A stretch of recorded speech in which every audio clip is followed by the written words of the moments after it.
Understanding ISO in photography. ISO is one of the three pillars of exposure in photography, alongside aperture and shutter speed.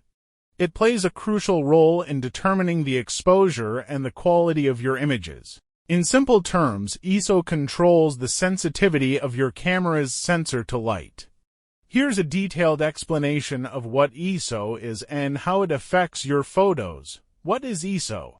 ISO stands for International Organization for Standardization, the group that established the standards for film speed and digital sensors.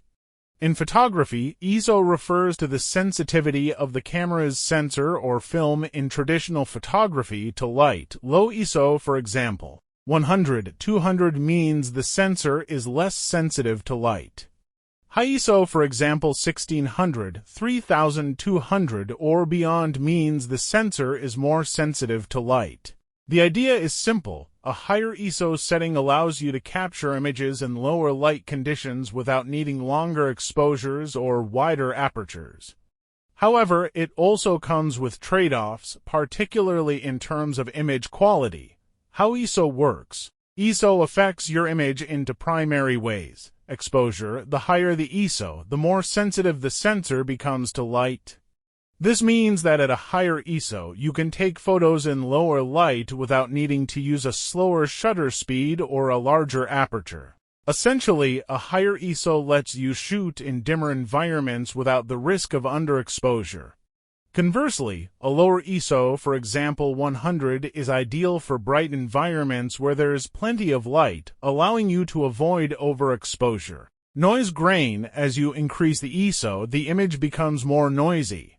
This is often described as grain in film photography.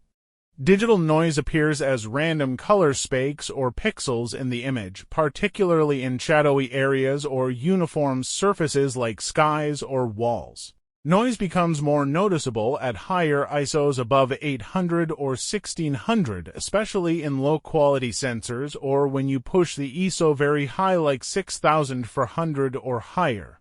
This can lead to a significant degradation in image quality, so it's generally better to keep the ISO as low as possible for the best results. ISO and exposure triangle. ISO is part of the exposure triangle, alongside shutter speed and aperture. The three elements work together to determine the exposure of an image.